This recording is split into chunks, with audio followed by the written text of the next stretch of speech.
रहीम। प्यारे भाई और बहनों, अस्सलाम वालेकुम वरहमतुल्लाहि वबरकातुहू। उम्मीद है कि आप सब खैरियत से होंगे। मैं हूं आपका मेज़बान हकीम शहबाज हुसैन नवान और आप इस वक्त देख रहे हैं नेचुरोपैथी पीके। आज की इस मुख्तसर सी वीडियो में मैं आपकी खिदमत में जिगर की चर्बी, फैटी लीवर, जो कि एक बहुत बड़ा मसला है और इसकी वजह से बेशुमार पेचीदगियाँ पैदा हो जाती हैं, उसके लिए एक बहुत ही आसान नुस्खा आपके साथ शेयर करने जा रहा हूँ।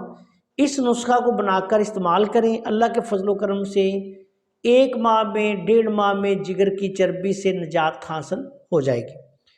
नुस्खा क्या है कि आपने सिर्फ अच्छा लेमन ग्रास किसी भी पंसारी की दुकान से या किसी बड़े स्टोर से ले लें और उसमें से 1 चम्मच लेमन ग्रास लेके उसको 1-1.5 लीटर पानी में अच्छी तरह बॉयल कर लेना है। उसके बाद पानी को साफ करके रख लें।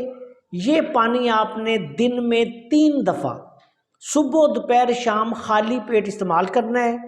और इस नुस्खा के इस्तेमाल के दौरान तमाम जो मुरगन ग़िज़ाएँ हैं वो बंद कर देनी है। सादा ग़िज़ा खाएँ और पानी जो है ज़्यादा इस्तेमाल करें। और ऐसी चीज़ें, सब्ज़ियाँ और सलाद, इनका इस्तेमाल ज़्यादा करें। गोश्त कम खाएं, चर्बियाँ ज़्यादा इस्तेमाल ना करें, मुरगन चीज़ों से परहेज़ करें। इंशाअल्लाह ताला सिर्फ इस आसान से नुस्खे से 1-1.5-2 माह में आपका जिगर साफ़ हो जाएगा, फालतू चर्बी इंशाअल्लाह उतर जाएगी। और यही नुस्खा जो है ये दूसरी जो इंसानी जिस्म पे चर्बी की ज़्यादती होती है उसके लिए भी कारगर है। अस्सलाम वालेकुम वरहमतुल्लाहि वबरकातुहू।